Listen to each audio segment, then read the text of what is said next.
இந்த ஸ்ட்ரோக் ஏன் வருது, என்ன காரணம் ஐயா? ஸ்ட்ரோக் வருவதற்கு முக்கியமான காரணம் என்னன்னு பார்த்தீங்கன்னா, ஒரு மனிதருக்கு ஸ்ட்ரோக் வர காரணமே உடலில் அதிகப்படியான வாயு சேருவது, அதான் கேஸ். அதனால ஒரு ஸ்ட்ரோக்கும் வரும். அடுத்து வந்து ப்ரெஷர் வந்து அதிகமாகி போச்சுன்னா அவங்களுக்கும் ஸ்ட்ரோக் வரும். பெரும்பாலும் மெயினாக சொல்ல போனால் மன உளைச்சல். வாழ்க்கை முறையில் எனக்கு அவர் 10 கோடி தரணும் ஏமாத்திட்டாரு, என்ன சொந்த பந்தம் ஏமாத்திடுச்சு, என்ன என் மனைவி இந்த மாதிரி பண்ணிவிட்டா, சொந்த பந்தங்கள் இந்த மாதிரி ஆயிடுச்சு, இப்படி சொல்லி பல சில காரணங்களால குடும்ப சூழ்நிலை இந்த மாதிரி சில விரிசல்கள் ஏற்படும்.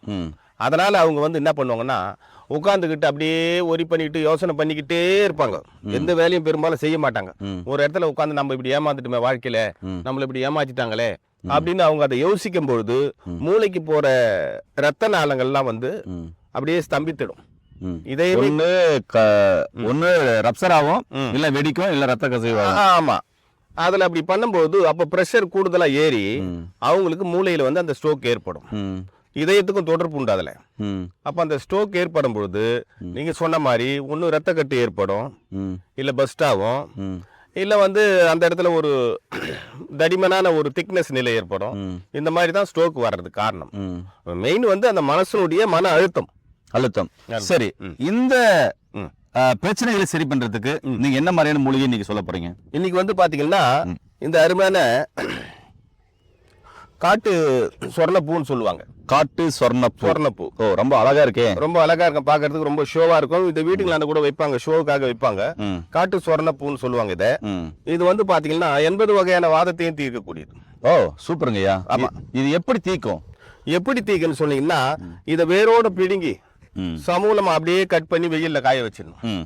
காய வச்சுட்டு தேவைப்படும் போது நல்லா ஒரு 1/2 கிலோ 1/4 கிலோ அளவுக்கு எடுத்துக்கணும். 1/2 கிலோ எடுத்துடணும்.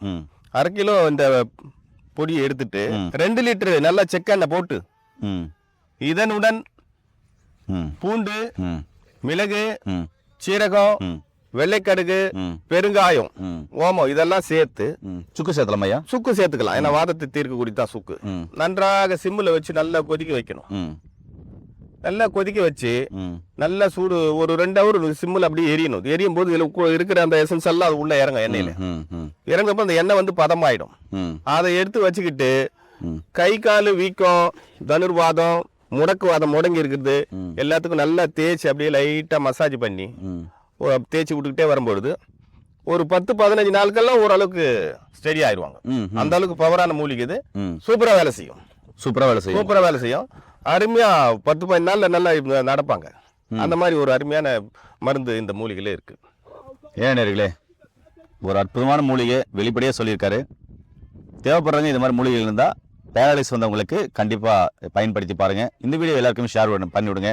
ஒருவேளை இதெல்லாம் கிடைக்கல அப்படின்றவங்களுக்கு எங்களுக்கு சிகிச்சை வேணும்னா கீழே போற நம்பருக்கு கால் பண்ணுங்க. பரிச்சை பட்டதாரி மருத்துவ மூலமா உங்களுக்கு சிகிச்சையிலும் தரப்படும். மீண்டும் அருமையான பதிவில் உங்களை சந்திக்கும் வரை உங்களிடம் விடைபெறுவது உங்கள் குடும்பத்தில் ஒருவனாக உங்கள் அன்பு சோன் ஹரிதாஸ். நன்றி, வணக்கம். வணக்கம்.